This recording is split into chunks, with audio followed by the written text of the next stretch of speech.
So let's start diving into the brand. You know, Katin history? Katin history. Let's talk about the history and start at the beginning. Tell us all about how it all started. Okay, in 1954, Walter and Nancy Katin started a boat cover and sail business. And they used this heavy canvas and this indestructible thread that's a nylon-based thread. So it's hard to break, and it stands up to seawater because that's what they were making all the boat covers for, is for the sea. And legend has it that Corky Carroll came up to them in somewhere in the mid to upper 50s, between, I'd say, 56 and 58. And he talked to them and told them the problem he was having for surfwear. And it just wasn't working. I mean, everything he'd wear out there would wear out real quick because the salt water would attack it. So he talked with Walter. Walter was actually the one who was the manufacturer. He's the one who cut everything and built the thing and sewed it together. So they made this pair of board shorts for the very first pair of board shorts. And Corky went out in it, and they were a little rough at first until they kind of got, you had to wear them a few times where they broke in. And the canvas got softer, and because it was made of such strong material, it was indestructible. He can wear them day after day after day after day after day. Well, he started telling all his buddies about it. So they started making more and more and more of these trunks, you know, and they started doing less and less and less of the boat covers and sails. Finally, in 1961, they got to the point where Walter himself could not keep up with the demand of making the trunks himself. So they hired a little Japanese immigrant by the name of Sato Hughes. That's my mother. That's how we became into the fold, because the Katins were already elderly. They had no children. So they kind of took this little Japanese lady and baby under their wing, and we became family. I mean, I grew up calling Uncle Walter and Aunt Nancy. That's when I was starting to talk. That's who they were. And I didn't realize till later that they really weren't related to me. You know, I didn't know. I was a young kid. So she has been working in there since '61. Last year she celebrated her 90th birthday. Wow. She still works 5 days a week in the shop, still making trunks. Just an amazing worker. I keep telling everybody, if you did an autopsy on her, you would see gears and springs and everything else. It just wouldn't be a human body because she just keeps going. But no, that's how we became part of Katin. And Walter was actually, they had a boat. And I used to sleep over on the boat from time to time. My mom would let me sleep over on it, so I had a great time. And Walter was the first person to give me a fishing pole. So I learned to fish in the docks right off their boat. So I had a good time with that. And then Walter passed away in 1967. He had a massive heart attack. We had all gone out to dinner that night, and we both ordered the same stuff. So they thought that he had food poisoning. So they woke me up at 3 in the morning because I was on the boat, and they kept asking me, "How's your stomach? You feel okay?" And I'm going, yeah.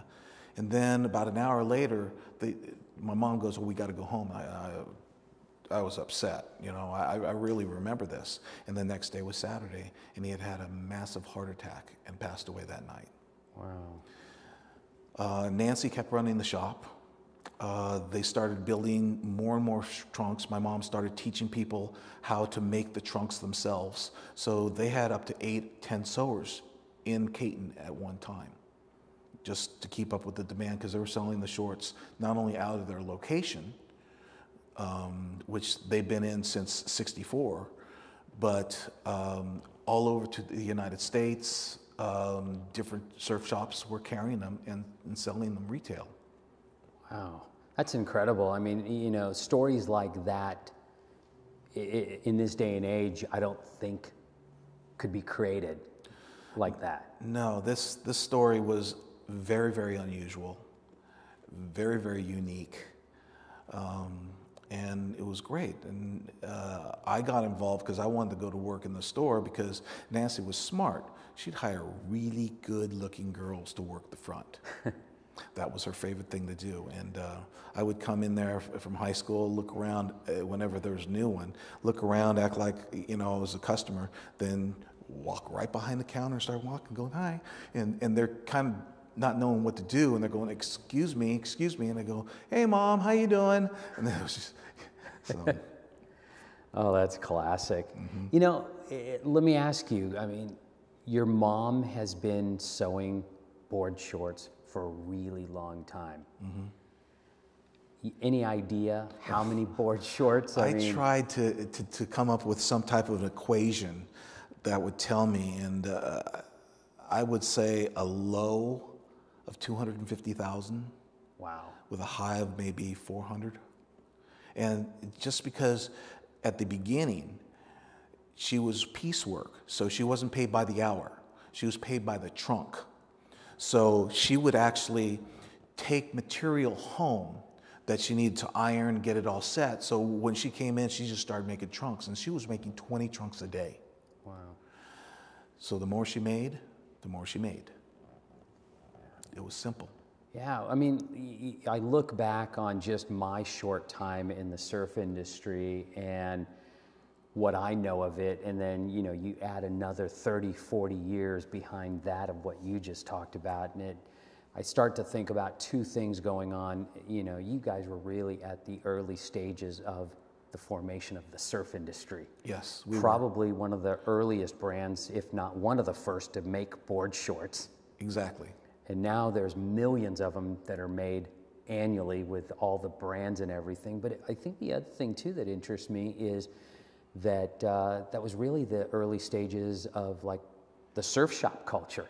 Yes. Too, right? I Yes. mean, and you know, it was like surfboards and board shorts and surf shops back then. I remember a time when Walter was alive. The surfers would always come in, and Nancy would sit down with them.